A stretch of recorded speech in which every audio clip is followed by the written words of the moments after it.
May pusong basa, nagpapakumbaba sa iyong presensya. Okay po, sa John chapter 10 po, verse 7. Ipilitin ko pong ma-share ito ng sa maikling time. Kanina, tuturo si Pastor Larry, pareho po kami ng ituturo. Actually, pareho rin po kami ng verse na gagamitin sana. Pero,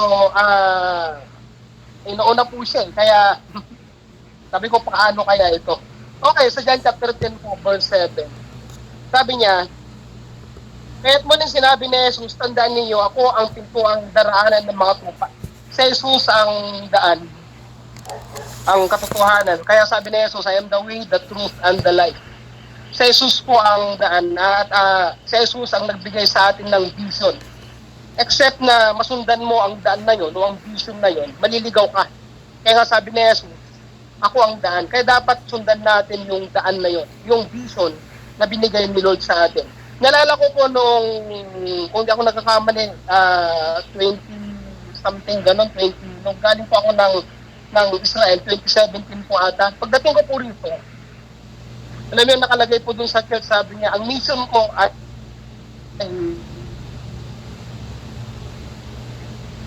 ang lahat ng bayan. Bubukas ako, ang mission ko sa 2020 ay buksan lahat ng bayan sa buong probinsya ng Pangasinan. So ang laki, nagulat ako na yung vision na yun ay buksan lahat yung bayan sa buong probinsya. So ang laki. Ngayon, ito yung vision natin. Kaya nga ito yung dahilan na binigay sa atin ni Jesus na susundan natin itong daan na to, itong vision na to, para hindi tayo maligaw. Hindi tayo pwedeng gumaya sa iba, kundi mag-stick tayo dun sa binibigay ni Lord sa atin. Amin po. Kaya sabi ni Jesus, tandaan ninyo, ako ang pintuang daraanan ng mga tupa. Talon tayo sa verse 9, sabi niya, ako ang pintuan, ang sino mang pumapasok sa magitan ko'y maliligtas. Papasok siya't lalabas at makakatanggap ng pastulan. Ang sino mang susunod sa vision o sa misyon na binigay ni Lord sa atin, sabi niya, makakatagpo ka ng pastulan. Makakatagpo ka ng pastulan. Ibig sabihin, si Jesus, ang Diyos, ang shepherd natin. At dito po sa Psalms chapter 23, sinabi niya doon, ang Diyos ang aking pastor, hindi ako magkukulang. Pag pagsusundan natin ang vision, ang pintuan na binigay ni Lord sa atin, yun yung way. Yung nakikita natin na way. Yun yung nakikita natin na daan. Yun yung binigay ni Lord na daanan natin, na kailangan natin sundan. Hindi ka liliko, hindi ka pupunta sa kanan, hindi ka pupunta sa kung ano man, kundi diretso ka lang dun sa pintuan na yun. At ang sabi ni Jesus, makakatagpo ka ng pastulan. Amen? Okay po, so, dito po sa John chapter, verse 16, tanong po tayo sa verse 16, ng John chapter 10, sabi niya, mayroon akong ibang tupa na wala sa kulungan. Ito po ang dahilan, kaya sabi niya, mayroon akong ibang tupa na wala sa kulungan. Sa kulungan ito, kinakailangan sila alagaan ko rin, pakikinggan nila ang aking tinig, sa gayoy magiging isa ang kawan at isa ang pastol. Ibig sabihin, ito ang dahilan kung bakit tayo magsusulwin. Po, ito ang dahilan kung bakit tayo po na mga tupa ng Diyos na nasa bakuran ng Diyos. May mga tupa po ang Panginoon na wala mismo sa bakuran ng Diyos. Ito ang dahilan kung bakit tayo magsusulwin. Kung bakit mo hanapin yung mga tupa, yung tupa ng Diyos, na nawala doon sa kulungan na yon. Amen. Doon po sa John chapter 4, ito po yung isa sa pinakamagandang example, yung binanggit po ni Pastor Larry. Nandyan po ba tayo? Amen po. Magkaway-kaway naman po kayo dyan. Hindi ko nakikita kasi yung mga kumakaway, except doon sa mga nandito po. Ang isa sa napakagandang example na ginawa ng ating Panginoong Yesus doon sa soul winning ay yung ginawa niya doon sa babaeng Samaritana. Yung John chapter 4 verse, sa John chapter 4 po kasi, siguro alam niyo na po itong kwento na to. Yung babae at saka si Jesus ay Hudyo at yung isang Samaritana ay hindi po nag-uusap. Yung mga Samaritano at saka mga Hudyo po ay hindi po nag-uusap. Dahilan po sa kanilang higwa ang pananampalataya. Meron silang hindi pagkakaintindihan sa pananampalataya o sa paniniwala sa Diyos o sa religiyon. ang mga nandiyan po ba kayo mga kapatid, amin mo? Ang mga Samaritana po o Samaritans ay naniniwala na ang Diyos nila ay dapat sambahin doon sa bundok ng Gerizim, no? Samantalang ang mga Hudyo naman naniniwala sila na dapat sambahin ng Diyos doon sa bundok ng Sayon. So nagkakaroon sila ng hidwaan doon. Ngayon, isang Diyos, pero mayroong malaking gap. No, malaking gap. Paano mo aabutin ang tao na may malaking gap? So, ginawa ni Jesus, hindi niya tinignan yung gap. Bagkos tinignan ng Panginoon, yung kailangang marinig ng babaeng ito, ang salita ng Diyos. Kailangang marinig ng babaeng ito, yung good news, yung mabuting balita. Ngayon, so, sinabi ni Jesus, sabi niya, pwede bang humingi ng tubig? Sabi ng babae, ba't ka hingi sa hindi naman nag-uusap ang Hudyo at saka Samaritan. Pero sabi ni Jesus, kung alam mo lang na yung humingi sa'yo, yung tubig na ibibigay ko sa'yo, ay hindi ka na muling mauuhaw. Kung iinom ka sa tubig na ibibigay ko sa'yo, hindi ka na muling mauuhaw. Sabi ni Jesus, ikaw pa ang hingi sa akin. Kaya sabi ng babae, bigyan mo ko ng tubig na mula sa'yo. Ang tinutukoy dun yung satisfaction. Kasi yung babae, walang satisfaction dun sa heart niya. Somehow, kilala niya ang Diyos, pero somehow wala siyang nakitang satisfaction. Kasi yung tubig na iniinom niya dun sa balon na yun, ay laging nauuhaw. O yung kalagayan ng buhay ng babaeng yun ay laging uhaw, laging kulang, laging mayroong kawalan. Pero yung teso sa kanya natin matatagpuan ang buhay na walang hanggan, yung buhay na makakapag-satisfy sa buhay natin. Yun ang binibigay ni Jesus. Ay po, yun yung tubig na binibigay ni Jesus. At magkakaroon ka ng buhay na walang hanggan. Amen po. So, tinuloy nila, hanggang sasabi ni Jesus, dali mo rito yung asawa mo. Kung gusto, dali mo rito yung asawa mo. Sabi ng babae, wala akong asawa. Pero sabi ni Jesus, oo, tama ka. Lima na yung naging asawa mo. At yung kinakasama mo ngayon ay hindi mo asawa. Ibig sabihin yung pang-anim na asawa niya, yung pang-anim na kinakasama niya ay hindi niya asawa. Ibig sabihin, meron na siyang 5 asawa. Amen. At yung pang-anim na kinakasama niya, hindi niya asawa, talikin niya. Amen. Anong ibig sabihin niyan? Miserable ang buhay ng babae. Nakikita natin, ang daming mga tao po na nakikita natin na katulad ng babae niya. Ang daming mga tao po na nakikita natin na katulad noong babaeng Samaritana na yun na hindi siya satisfied sa buhay niya. Ang daming mga kailangan sa buhay niya. Ang daming kailangang ayusin sa buhay niya. Alam niyo, sabi ni Jesus, tama, dali mo rito yung asawa mo. Sinabi ni Jesus yung mali ng babae. Pero alam niyo po, at the end, sabi ng babae, sa John chapter 4 verse 28, buksan na po natin sa John chapter 4 verse 28. Ito yung binasa ni Pastor Larry po kanina. Sabi niya, bibigyan ko sila ng buhay na walang hanggan. I'm sorry, John chapter 4 verse 28.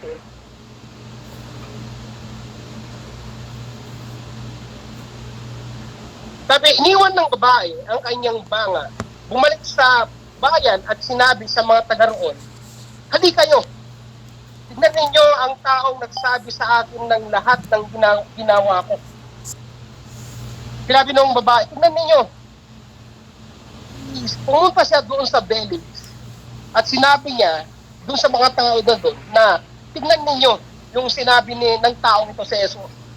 Sinabi niya, tinutukoy ng babae sa Jesus. Tignan ninyo, sinabi niya sa akin ang lahat ng ginawa ko, yung mga pagkakamali ng babae. Sinabi ni Jesus, lahat ng pagkukulang o pagkakamali ng babae, yung mali na ginagawa ng babae, and yet, sabi ng babae, mahal niya ako. Sinabi niya, tignan ninyo, Jesus, tignan niyo yung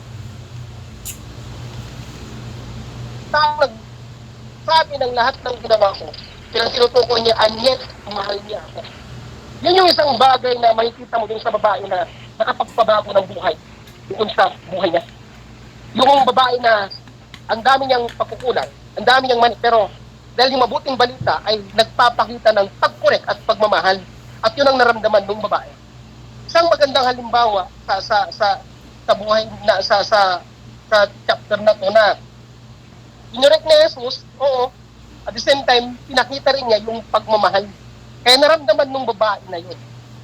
Amin po, naramdaman niya. Kaya sabi niya, hali kayo, tignan niyo. Sinabi niya, lahat ng ginawa ko, pero anyet, mahal niya ako. Alam niyo, yung mga tao, nagpunta sila, sabi niya sa verse 30, kaya't lumabas sila ng bayan at nagpunta kay Jesus. Kasi bakit? Gusto rin nilang makita yung sarili nila.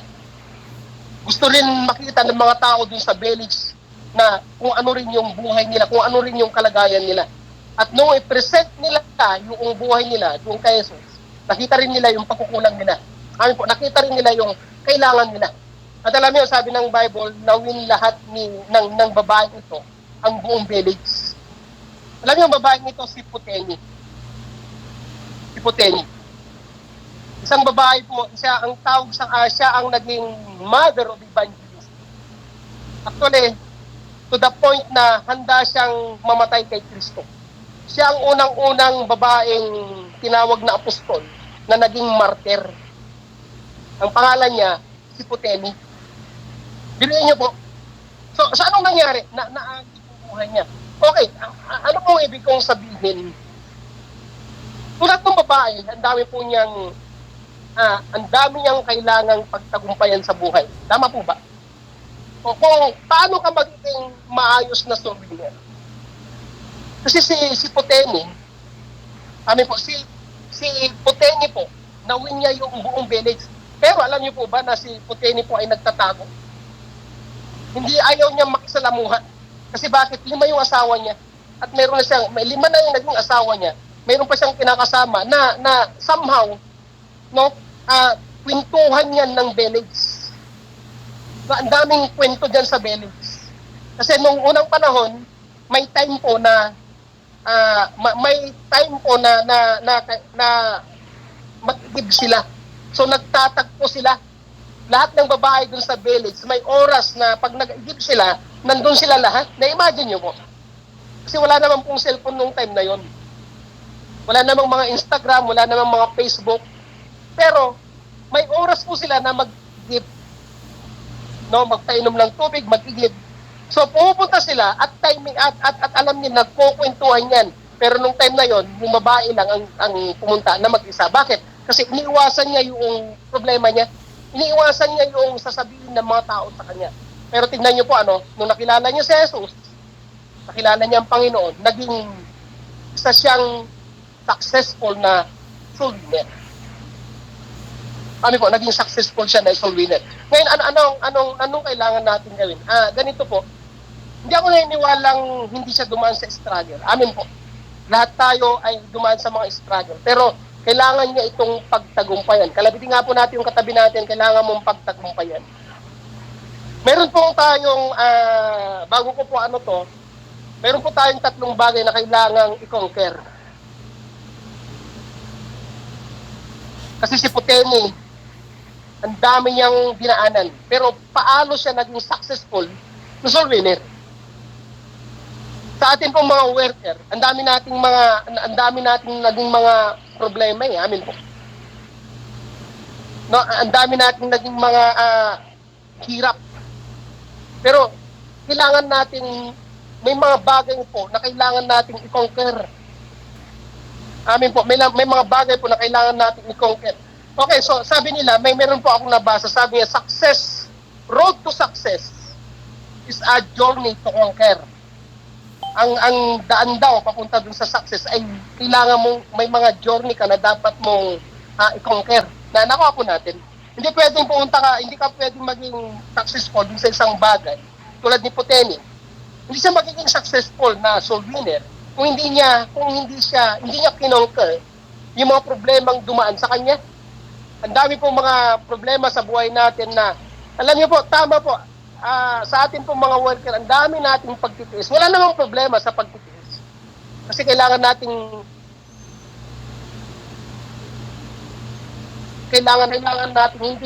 hindi tiisin. Kailangan nating i-conquer. Amin po. Maganda po ang ugaling pagtitiis. Pero somehow, may mga bagay na kailangan natin lampasan at kailangan po natin itong i-conquer. at si Puteni, naniniwala ako, after niyang marinig ang mabuting balita, dumaan siya sa napakadaming salita. Nandiyan po ba kayo? Amin po. Pero kinonquer niya ito. Kaya siya naging successful na souvenir.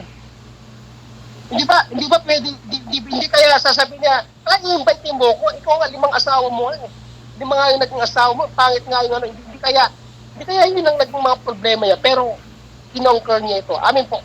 So, si Puteni po ay naging successful na song winner. Bakit? Kasi kinonquer niya, may 3 bagay na naniwala po ako na kinonquer niya sa buhay niya. Amin po. Okay, number 1 na dapat natin i-conquer. Hindi lang kasi malaking part ang pagiging soul winning po natin. Malaking part ang trabaho po natin bilang mga workers, mga pastor, ang dami nating trabaho po na kailangang harapin. Pero kung hindi natin hindi natin i-conquer yung mga dumadaan sa buhay natin, na somehow tinitiis mo na lang, no? Nagtsatsaga ka na lang doon. At hindi mo wala kang plano na i-conquer o talunin.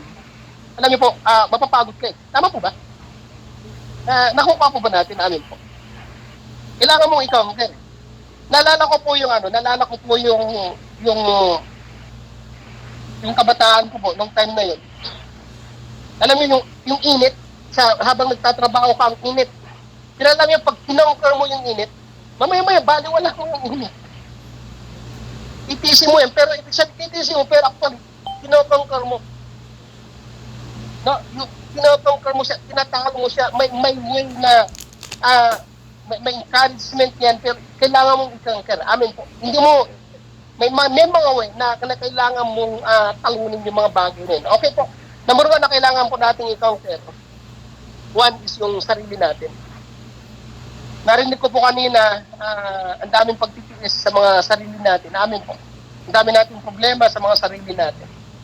Alam niyo, isa sa kailangan natin i-conquer, yung sarili natin. Yung ugali natin. Kailangan natin i-conquer. No? Yung ugali natin, kayo pong nakakilala sa mga sarili niyo po. Kailangan mong i-conquer yung sarili mo. Hindi mo, may mga pagkakataon na hindi mo kailangan tiisin. Kailangan mong talunin. Amin po, kailangan mong pagtagumpayan. No? Kailangan mong labanan. Kailangan mong talunin. Ang number 1 na kalaban natin, actually, 1 is yung sarili natin. May mga ugali po tayo na humahad lang doon sa layunin ng Diyos. Kailangan natin i-conquer. Amin po. Isang ugali dyan, yung katamaran. Kailangan natin i-conquer. Huwag kang magtiis sa katamaran. Amin po. Yung kasungitan. Kailangan natin i-conquer yan.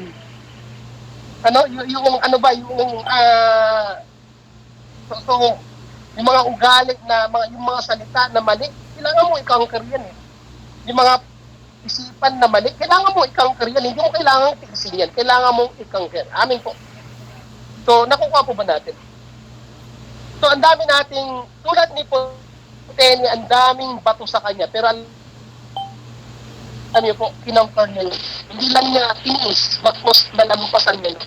Kasi kung titiisin lang niya, hindi siya magtatagumpay doon. Amin po. Walang mali doon sa pag-test, pero kailangan nating lampasan, kailangan nating talunin yung mga desire ng naman natin o yung gusto lang po natin. Amin po. Yung mga sariling pangarap natin, alam niyo po, kung hindi mo talunin yung sarili mong pangarap, maliligaw kayo. Amin po. So, kailangan natin talunin ito na nagtagumpay na ako dun. May mga ilan po, binabalik-balikan. Bakit? Hindi na yun ang plano ni Lord sa kanya, pero binabalik-balikan pa. So bakit? Kasi hindi pa siya nagtagumpay doon. Nakukuha po ba natin?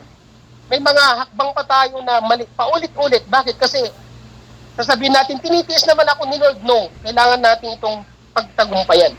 May mga bagay po na kailangan natin talagang lampasan. Kailangan natin talunin. Amin po. So, si Puteni po, ang daming problema sa kanyang sarili. Naniniwala ako si Puteni mataas ang desire niya. Bakit? lima yung asawa niya eh. Baka yung isa doon mayaman o kaya pogi. Ano, baka yung isa doon mabait o baka yung isa doon matalino. Hindi natin alam. Pero kahinaan yan na nababalik-balikan niya. Pero nakilala niya sa Jesus, napagtagumpayan niya. Amin po. Natagpuan niya ang tunay na pag-ibig at nakita niya ito kay Jesus. So tulad din po natin, nakita natin, kasi lahat po tayo rito, mga workers, natagpuan natin ang tunay na pag-ibig natin kay Jesus. Nakita natin ang tunay na partner natin, ang Panginoong Jesus. Amin po.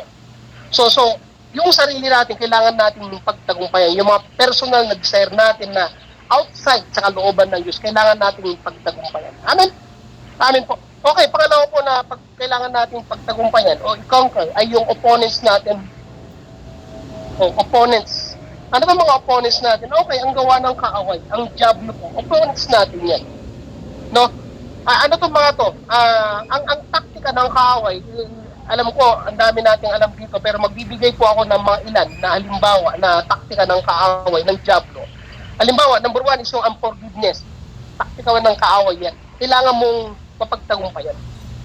Kailangan mong i-conquer ito. Yung unforgiveness ay taktika o atake ng kaaway yan. Ano ba yung shame? No? Yung biniblame ka with shame. Ano pa yung fear, yung takot, taktika ng kaaway yan. Amin po, yung atake ng kaaway yan, yung takot. Kailangan mong i-conquer. So, kailangan mong i-conquer yung opponents mo. Ang dami pong mga tao po na kahit alam na nila ang daan, pero takot pa rin. Alam na nila ang vision na binigay ni Lord sa kanya, takot pa rin. Tama po ba? Ang fear po o takot ay atake ng kaaway. So, kailangan natin i-conquer. Ano pa yung hate, yung galit. Kailangan nyo pong i-conquer ang galit. Ano pa yung confusion, yung pagdududa, pag-alinlangan. Kailangan natin i-conquer. Amen. Yan yung atake ng kaaway. Ano pa yung kasinungalingan, lies. Kanina narinig ko yung ano ba yung sabi ko kanina, sige, mag-abroad na. Ano ba yung mga, hindi na yun ang plano ni Lord. Kasinungalingan na yun. Hindi na yun talaga ang daan na binigay ni Lord sa atin. Tandaan natin, sabi ni Jesus sa John chapter 10, ako po ang daan. Pag binigay ni Jesus ang vision sa iyo, sundan mo. Amen po. Sundan mo. Kailangan natin ipaglaban. Kailangan natin ipanalo. Amen. Ano ba yung sin, yung kasalanan, atake ng kaaway yan, huwag na po kayong dapat, hindi na po tayo dapat, wala na po dapat natutulog o nag-enjoy sa sin. Kasi bakit? Hindi ka magtatagumpay. So, hindi mo kailangan magtiis sa kasalanan. Amen. Kailangan mong pagtagumpayan. Ano pa yung anxieties? Ano ba itong anxieties? Yung kahit wala ka, hindi ko alam itong masyadong itong anxieties. Pero marami pong nakakaranas ng anxieties. Kahit worker na, kahit pastor na nakakaranas ng anxieties. Amin po. Ano pa? Yung doubt. Yung pagdududa. Isa pa yung temptation. May mga tao po na lumalapit pa dun sa pumupunta po sa temptation, kailangan mong pagtagumpayan ito. So, ano pa, yung worldly approval. Kahit approve na ng mundong ito, hindi mo dapat pupuntahan.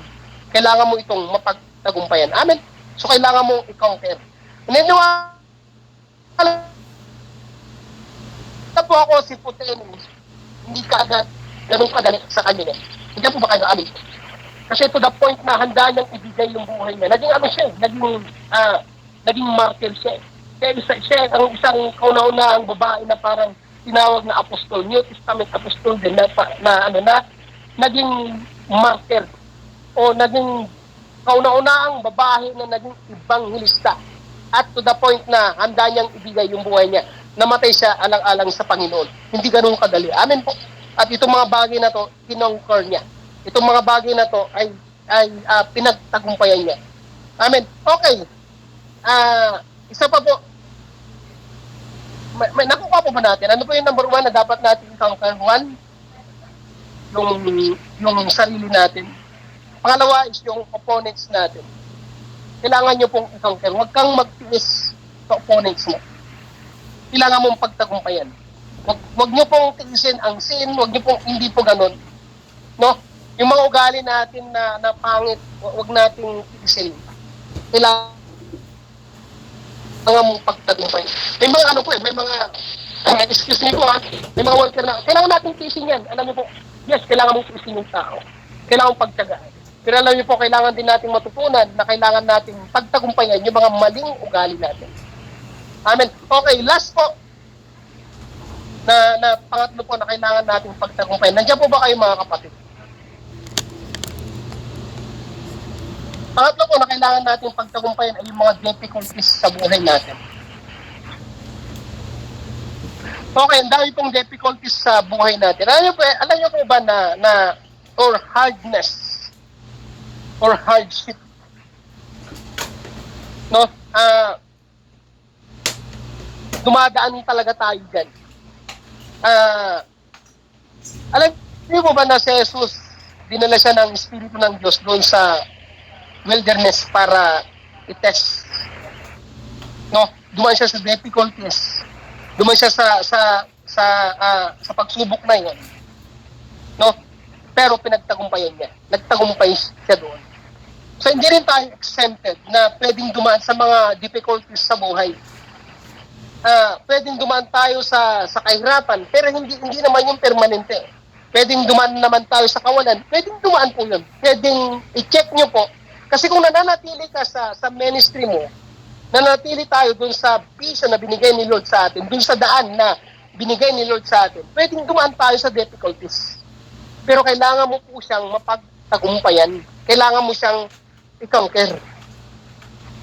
Naalala ko po nung nag-church po ako dun sa Bayambang. Mula dun sa barangay namin hanggang sa bayan, nilalakad ko po. Ang hirap. Difficulties yan. Tapos, habang naglalakad po ako, minsan, gabi na, sinasadya ko pong gabi kasi nga nahihiya akong maglakad. Kasi kilala ako. And then, yung mga tricycle na dumadaan kasi, wala akong pambayad na wala akong pamasahe. So, ang ginagawa ko, ginagabi ko talaga ang paglakad para hindi nila ako makita. Pero, difficulties yan no? Hardness yan Pero kailangan mong pagtagumpayan. No, kailangan mong ipanalo dun. No, so, marami po tayong difficulties sa buhay. Halimbawa, family. Alam niyo po ako, 10 kami magkakapatid. Ako yung pangalawa sa panganay. Yung ate ko kasi nag-asawa na, maagang nag-asawa. Ako yung pangalawa na tagapagmana ng utang. Tagapagmana ng mga kailangang gampanan. Naging padre di pamilya. Kasi maaga ding namatay yung tatay ko. Pero alam niyo, difficulties yan. Dumating yung time sa akin, nagtrabaho ako, nagpapasto, nagnegosyo, whatever man, difficulties. No, pero kailangan mong ipanalo. It doesn't mean na dumadaan ka sa difficulties ay talo ka. Meaning to say lang yun, pinapadaan ka lang sa difficulties para palakasin ang muscle mo. Palakasin ang buhay spiritual mo. Amen po. Ngayon, nainiwala ko yung mga bagay na yun, nagbigay sa akin ng kalakasan ngayon. Nagbigay sa akin sasabihin ko, napagtagumpayan ko na yun. Pag naglalakad, napagtagumpayan ko na yun. Kaya kong maglakad pa rin. Amen, pag dumaan ako sa hirap, napagtagumpayan ko na yun. Panalo ko na yun. Bakit? Kasi, pag dumating man ulit, panalo ka na. So, yung difficulties sa buhay natin, kailangan nating ilaban, ipanalo. No? Kailangan mong i-conquer. Hindi tayo makakapunta doon sa success, yung plano natin. Alam niyo, ang laki po ng vision natin. Sabi ko nga po, dito sa Pangasinan, 48 na bayan, ang laki. Sabi ko, paano namin mabubuksan lahat yun? Kung hindi ko, yung sarili ko, problema ko. Paano ko i-conquer? Paano natin i-conquer yung buong bayan ng Pangasinan? Paano ko isosolve yung mga buong bayan na yan? Pero barangay, kung sarili ko, problema ko. Amin po. Paano? Imagine nyo po, si Poteni, ang laki ng problema niyan. Hindi ako naniniwalang maliit. Ang laki. Paulit-ulit ang problema niya, pero pinongkol niya. May problema siya eh. Binigyan lima na yung asawa niya, paulit-ulit na problema niya. Amin po. Tama po ba?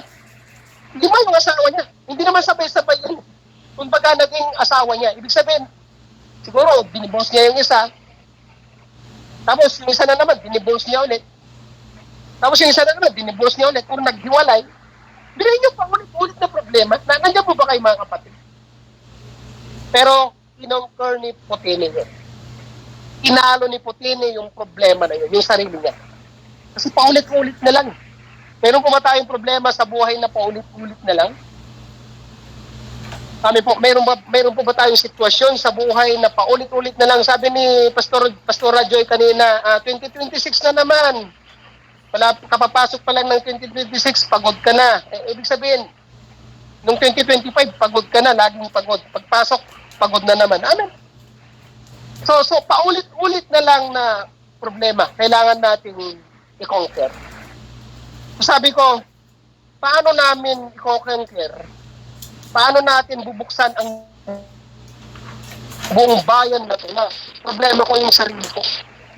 Amen, sana magising po tayo rito. Paano tayo magbubukas ng mga simbahan na problema ko yung sarili ko? Problema ko tong sarili ko. Hindi ko may panalo yung sarili, hindi ko mapagtagumpayan yung sarili ko. At naniwala ko si Putene mas malaki ang problema niya kaysa sa atin. Tama po ba? Amen po.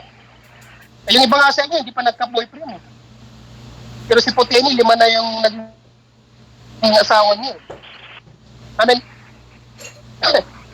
Bato-bato sa langit, yung mga lumalampas na po sa ano. O, di po ba? Wala pang, siya, 5 na, pero naging problema niya. Na nahihiya siyang lumabas. Sandali po, si Putene po ay kilala na niya ang Diyos, pero nahihiya siyang lumabas. Ayaw niyang makisalamuha.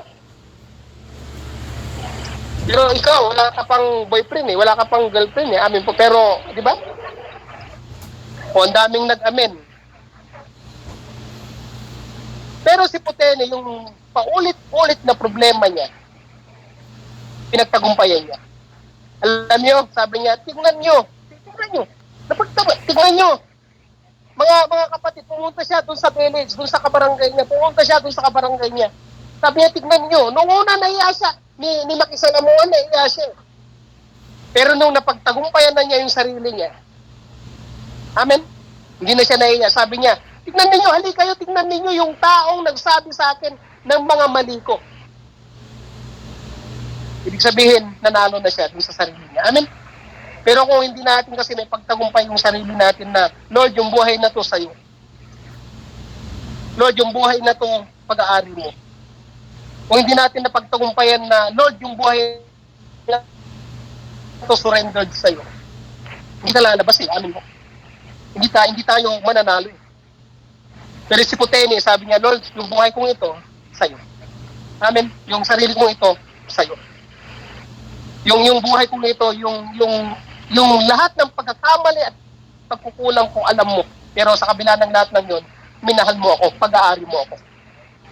Sa kabila ng lahat ng yon, lumabas si Putene. Alam niyo, naging successful. Nakakatuwa yung buhay ni Putene. Successful na evangelist po siya. Amen, napaka-successful na evangelist. To the point na handa niyang ibigay yung buhay niya. Martir nga eh. Namatay siya alang-alang kay Kristo. Amen po. Okay. Pangatlo po na kailangan nating i-conquer ay yung difficulties sa buhay natin.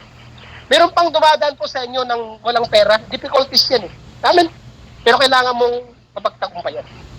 May mga tao po na hindi nila mapagtagumpayan ang walang pera. Amen. Daming nagtinginan. May mga tao po na natalo dahil sa kawalan ng pera. Alam niyo, ang pera, magkaroon ka ngayon, ibinta, bumili ka sa tindahan, wala ka ng pera. O, di po ba? Nag-ipon ka ng napakadami, bumili ka, mamaya, maubos na yan. So, come and go lang ang pera. Ay, nako, wag po kayong padadaig sa pera. Amen? Wag. So, ano pa? May mga ilan pa po na, alam nyo, naalala ko po nung nung mga worker sa amin, nag-away yung pelis, kung anong mauna, yung yung condiments ba, o ano ba, yung noodles ba, o yung condiments. Nag-away, yung sabi nung isa, condiments. Yung sabi nung isa, yung noodles. Alam mo, mag-away. Nawala sila pa rin. Alam, difficulties. Alam mo, minsan pag difficulties natin, yung kasama mo, amin. Amin. Nalala ko pa, meron kaming ito naman kwento na ng mga workers. Kasama ko si Pastor Iris doon sa sa La Union. Naglaban si Pacquiao sa si Marquez.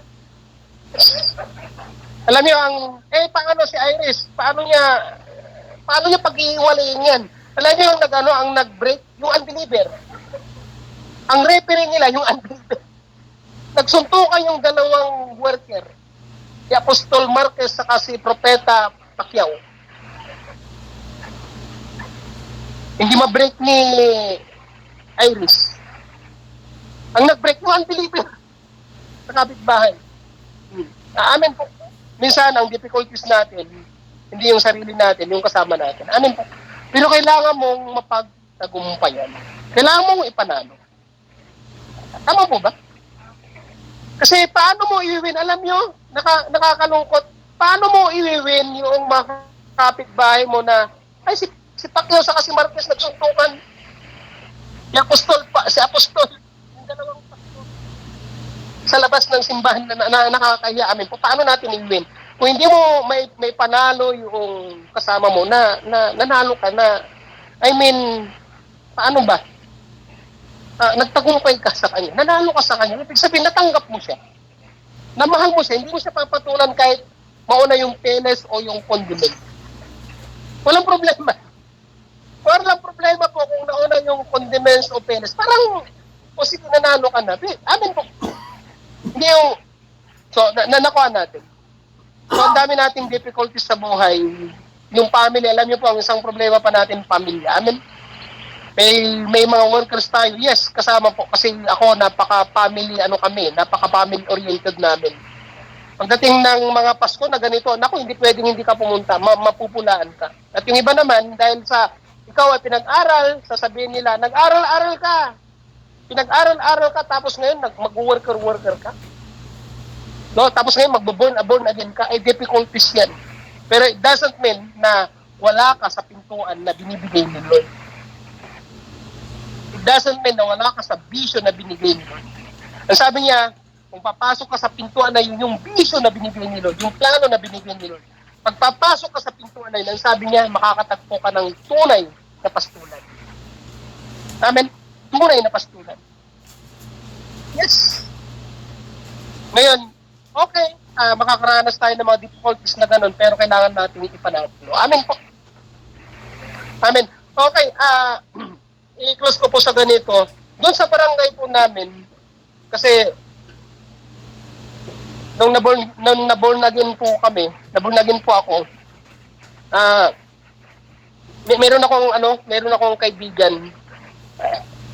Ang pangalan niya si Jory, patay na siya. Na bigla ko yung nalungkot, patay na siya. At ang isang masaklap na naalala ko pero isang maganda ito sa difficulties na sa karanasan ko po. Kasi nung time na yon, nung namatay yung kaibigan ko, best friend ko siya. Kaedad ko siya, kababata ko siya. No, pero born again na kami, namatay siya dun sa harap ng simbahan, na-aksidente siya. Na-aksidente siya. Siguro kilala nila Ate Merna, yung mga kasamaan ko po. Kilala nila dun sa Bayambang. So, napakalungkot na pangyayari.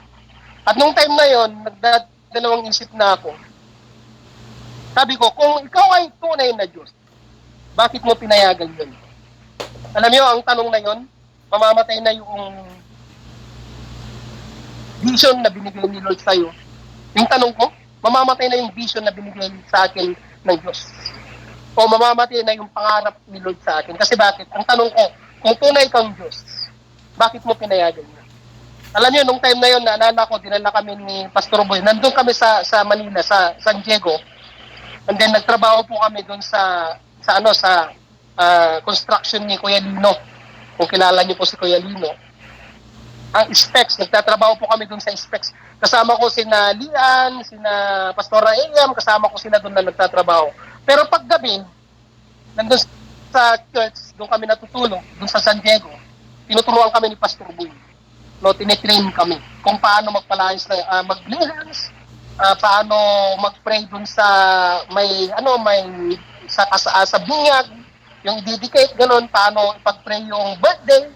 So tinuruan kami na ganun. Nalala ko po yun ganun.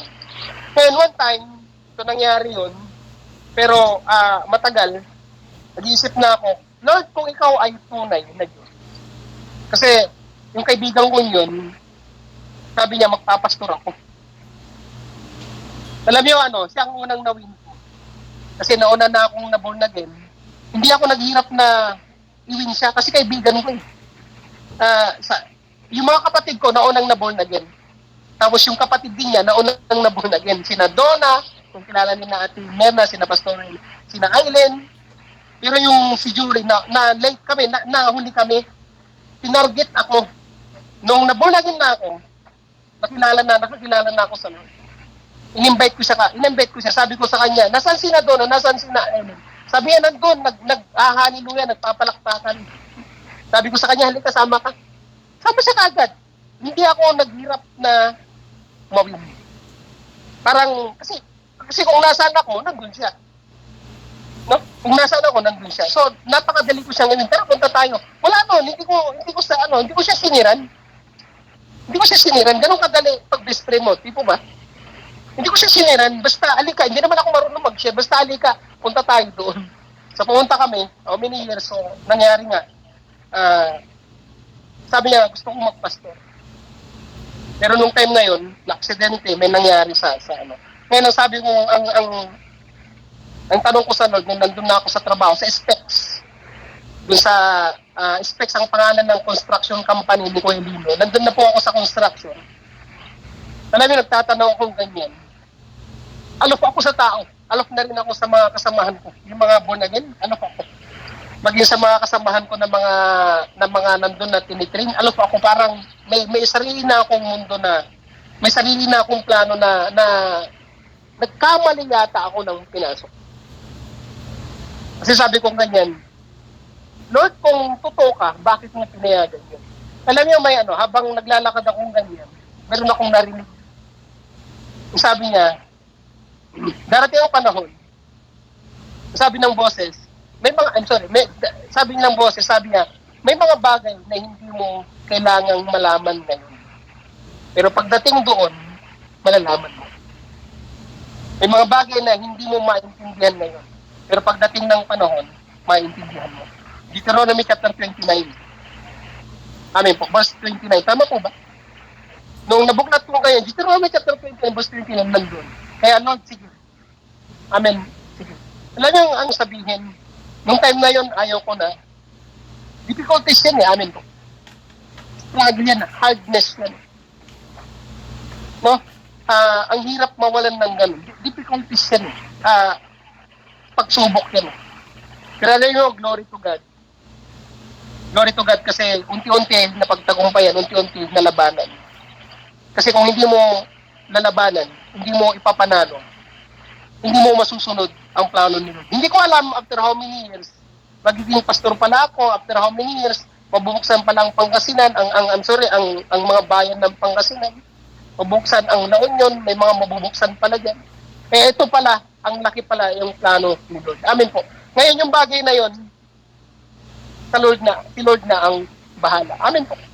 Yan, i-close ko po rito kasi nasa soul winning tayo. So, nung nabulagin po ako, si Pastora Eli, sina Ate Merna, mga ganyan, yung mga kabataan, yung mga kapatid ko, tinatarget nila ako. Kasi yun, si chairman kasi ako on that time, tinatarget nila ako na i-win, pangalan nito na dalhin sa church. So, so nung nawin na ako, kasama ko yung mga yun.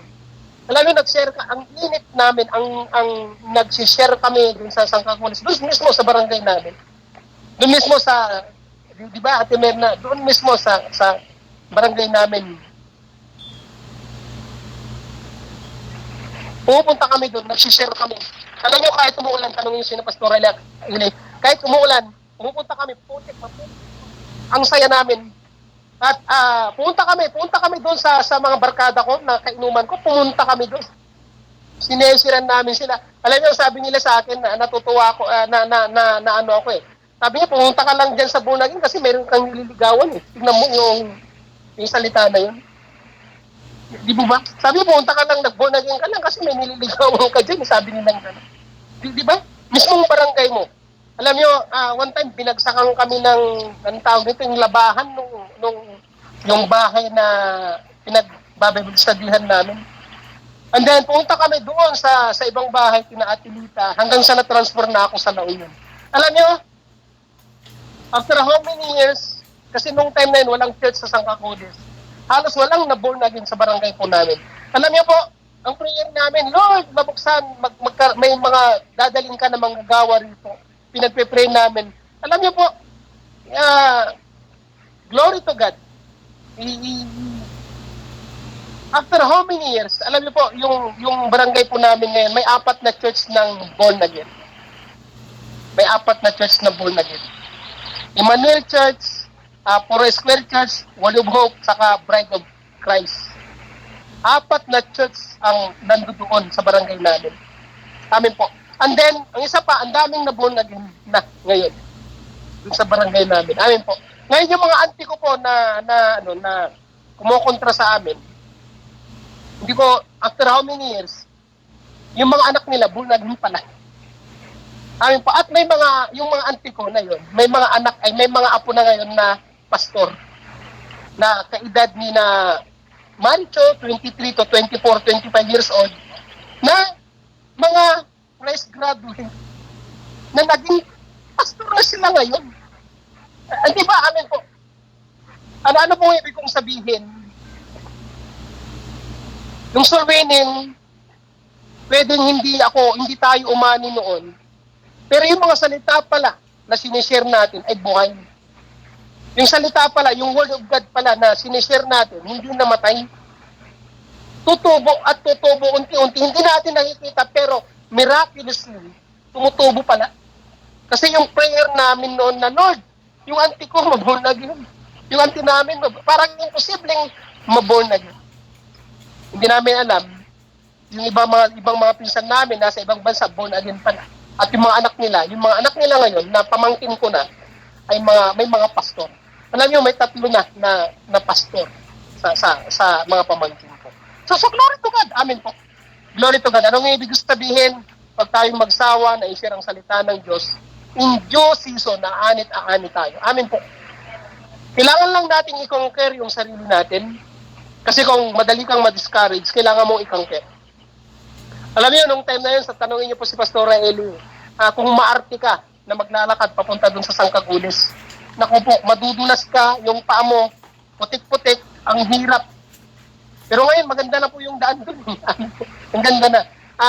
Tapos kung magba-Bible study ka pa, ang daming pinuso po. Lalo na sa akin, ang daming bumabato. Pero sabi ko, okay na yan. Amen. At the end, ang salita ni Lord pa rin ang nagtagumpay. Amen po. Ang salita ni Lord pa rin ang nanalo. Si Jesus pa rin ang nanalo. At the end, tuloy-tuloy lang po. Natutuwa po ako, pagdadaan ka doon, may mga simbahan na mga full gospel church ang naroon. Hindi man kami, pero kami po kasi ang nagsimula. Tatanungin niyo po yung kami po, sina Pastora Eli ang nagsimula na mag-soul win doon. And then how many years?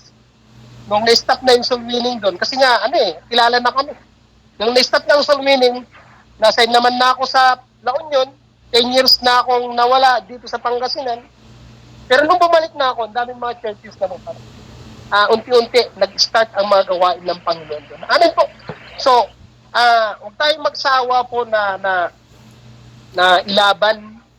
Huwag tayong magsawa na i-share ang salita ng Diyos. In due season, napapanon man o hindi. Tulad ni Poteni.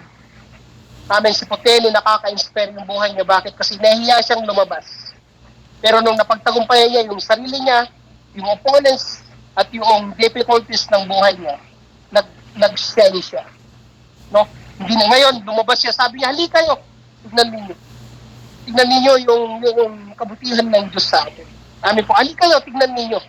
Ito, ang dami kong pagkukulang, ang dami kong pagkakamali, pero anyet, minahal pa rin ako ni Lord.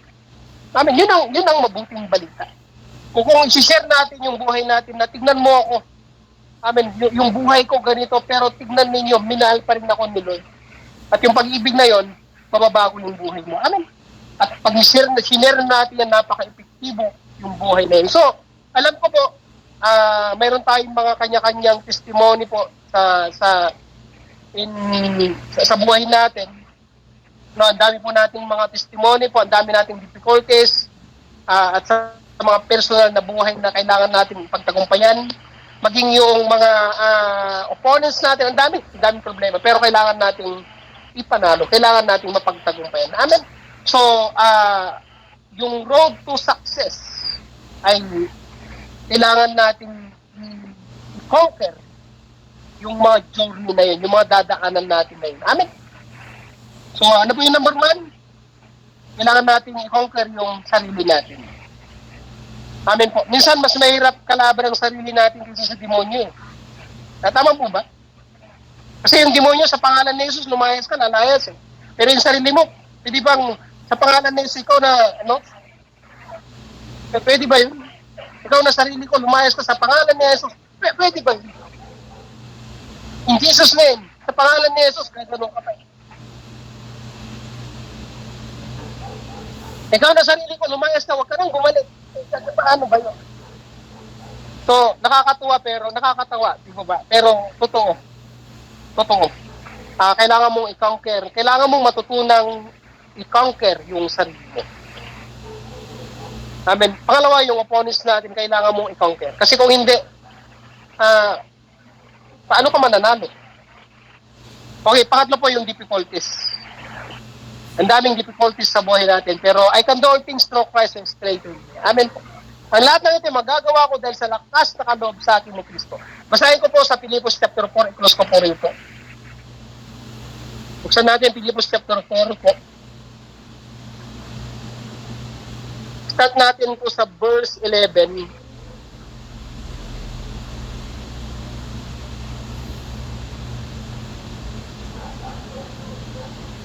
Sabi niya, sinasabi ko ito, hindi dahil sa kayo'y hinahanapan ko ng tulong. Natutunan ko ng masiyahan anuman ang aking kalagayan. Amen? Sabi niya, natutuhan ko ng masiyahan anuman ang aking kalagayan. Ang hirap talunin ko. Amen? Ibig sabihin, napag-aralan na niya. Natutunan na niya. Natutunan niya ng manalo sa anumang sitwasyon. Natutunan niya ng maging masaya sa anumang sitwasyon ng buhay niya. Ibig sabihin, conqueror siya. And then sabi niya sa verse 12, naranasan ko ang magikahos, naranasan ko rin ang managana, natutunan ko ng harapin ang anumang anumang katayuan. Okay. Natutunan ko ng harapin ang anumang katayuan. So, pag-aralan niyo po. Pag-aralan natin. Anong pagkakaiba po ng taong maraming pera at saka walang pera?